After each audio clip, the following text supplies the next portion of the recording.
Platinum Card Service. Rebecca speaking. How may I help you? I've got a few problems with my credit card account. Okay. What is your credit card number? Let's see. It's here somewhere. Ah, here it is. Can I just take the card number, please? Yes, it's 6992 6992 3443 3443 1147 1147 8921. 8921. Right. Can I just check that? 6992 3443 1147 8921. That's it.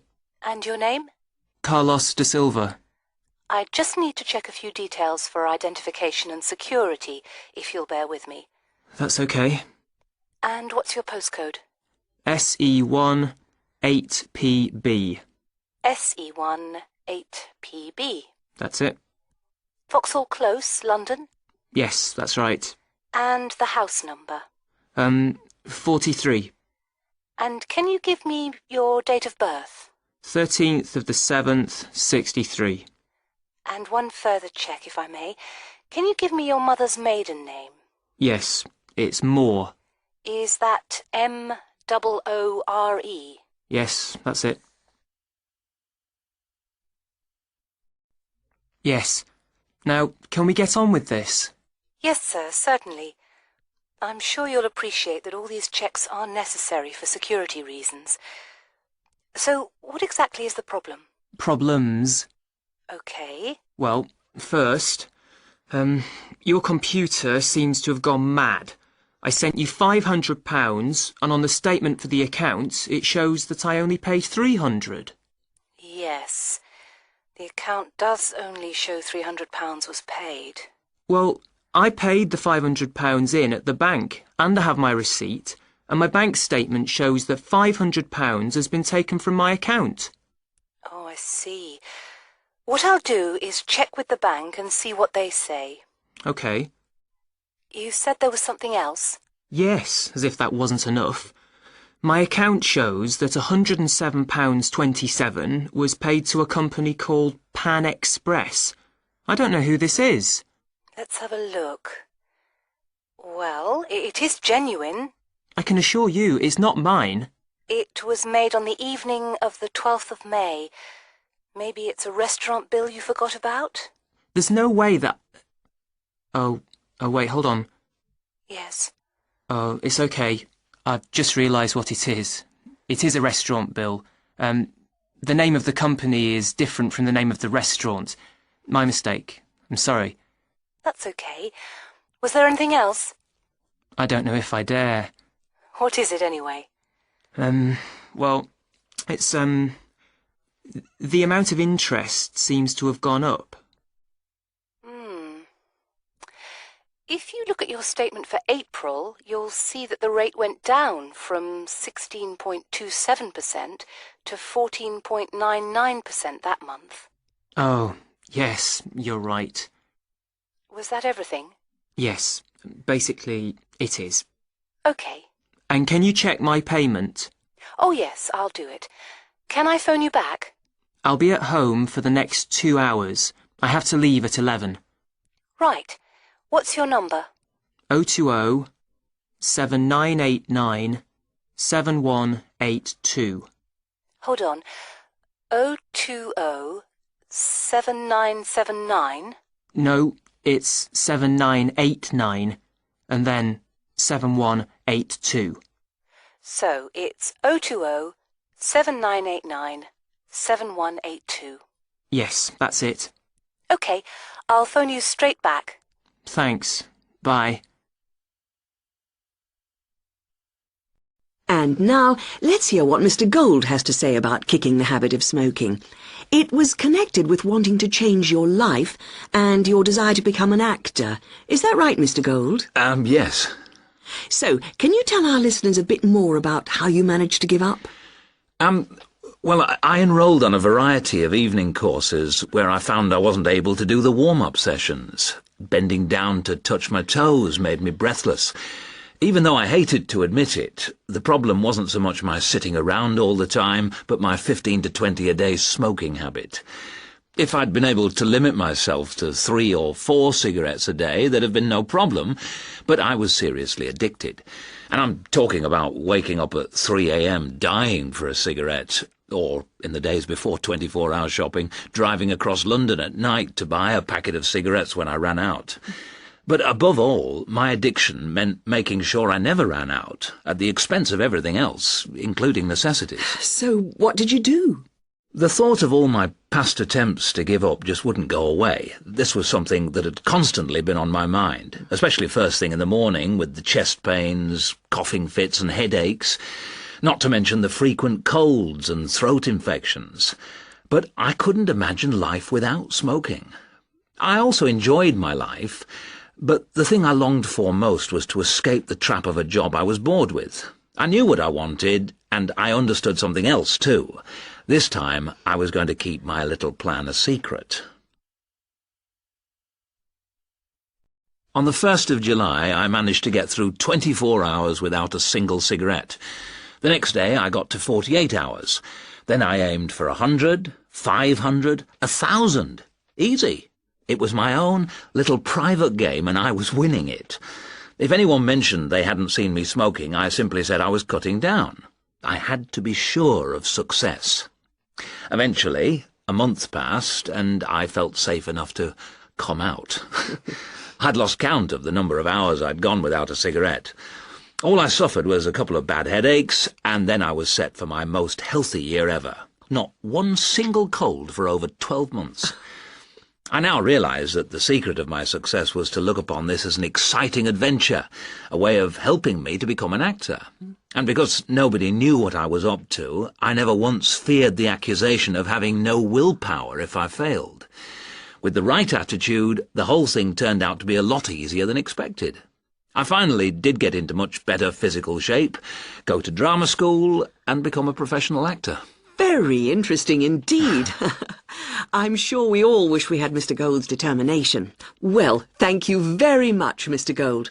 And I hope our listeners will learn from the experience you and our other guests have talked to us about today, and perhaps find their own road to success. Ah, Francis and Steve, hi. Now, before we start the tutorial, am I right in thinking that you haven't heard about Lorraine? No. What about her?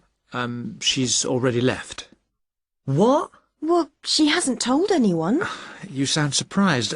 Weren't you half expecting it? Yes, but she could at least have told us, though. We've been on the course together for the past 3 years, and it would have been nice to know. She always was the sort to keep herself to herself. Yes, I know what you mean. Did she give any reason? Well, she got that job. What? Yes, and she's been given permission to leave, as there's only a week to go before the end of the course. But she'll be back for the exam week. Oh, well, we'll just have to catch her on the mobile after the class. She's gone back to Wales first. Oh, dear. We'll get hold of her on the mobile. She did say that it might not be possible to contact her for a couple of weeks. Oh, OK. If that is what she wants. Right, to work. We're here to look at your assessment marks for your coursework. I take it you haven't seen them yet? No. Not yet. Well, you'll both be pleased. In fact, very pleased. Yes? Francis, you have come out with the top mark in the year. Oh. You have, in fact, got a starred first. Wow. Aren't you pleased, Francis? Yes, I'm just speechless. And, what about me? Well, Steve, you got a first as well. I don't believe it. You might have done even better, but there were a few faults with the 5,000-word project you did on traffic management. And what about the book review we had to do? Yours was, I can safely say, the best we have ever had. You're kidding. I'm not. In fact, you have won the departmental prize for the piece. It's a pity, really, that your project wasn't of the same calibre. It's still not bad at all, though, is it? It certainly isn't. What do you think were the faults with your project? I just wasn't very happy with the conclusion, and I got myself in a bit of a twist with the argument about road pricing. By and large, your overall conclusions were okay, and I would say that your thoughts on road pricing were quite original.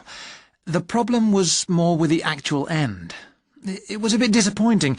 You started off well, but then it ended rather suddenly, as if you got fed up with it. Yes, I did kind of stop fairly abruptly. I couldn't think of much to say, even though I knew it was important. Yes, that section needed a bit more work on it. But, as I said, by and large, it was very good. And, Francis, your project was excellent. So much so that we think you should take it further, and perhaps do a PhD, or at least an MPhil. What do you think? I hadn't really thought about it. I've just been concerned with getting through this final year and getting all the coursework and exams out of the way. I can understand that. But I do think that you ought to consider it seriously. If you perform as well in your exams as in your project work, you're on course for a first. Do you think that I'd get funding for it? Well, any grant will be discretionary, but you have as good a chance as anyone else. I'd even say a much better one.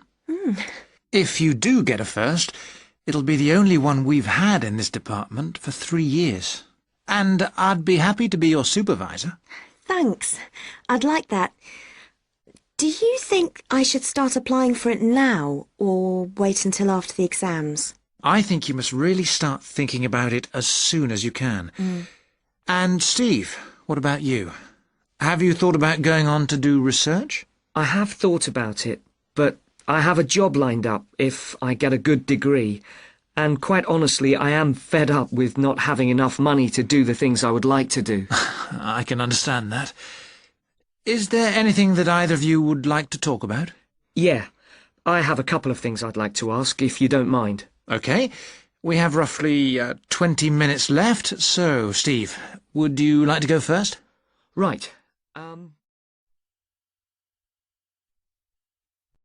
Good morning. My name is Dr. Mervyn Forrest, and I specialize in management techniques and training. I've been invited here today to talk to you about the cost to the economy of bad management. And what I would like to dwell on first is an area that has recently been exercising everyone, and that is coercion in the workplace, or, to put it more simply, bullying. It has been estimated that bullying at work costs the British economy up to £4 billion a year in lost working time and in legal fees.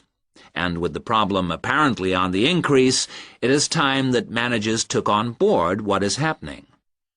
I would like to think that what is perceived as bullying is nothing more than lack of experience, insecurity, or lack of awareness on the part of managers, and not a conscious effort to attack someone, but that is perhaps a case of my being naive or over-hopeful.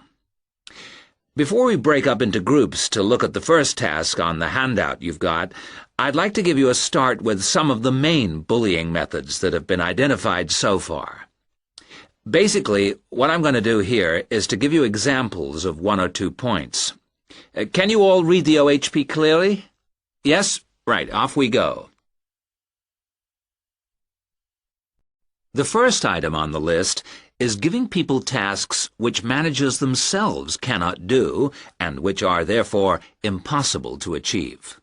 This is, in fact, a very common strategy used by managers to manage their subordinates.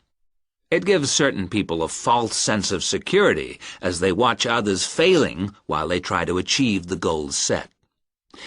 Another simple bullying technique is constantly moving the goalposts, especially when one's employees are in the middle of a task. This is not bad management, it is just plain stupid. All targets and goals set should be easily achieved within a realistic timescale. Sending memos to someone else criticizing the performance of a task where the individual has no way of replying is another common technique. especially when the manager concerned does not reply or makes it impossible for subordinates to contact him or her by not answering the telephone or not replying to emails. This is not the style of a sound manager, but rather the antics of someone with emotional problems. If you behave like that, don't expect your staff to respect you. And now, the technological bully. It is interesting how all tools designed to help can be turned into dangerous weapons. The urgent email bully is fast becoming a problem in the office.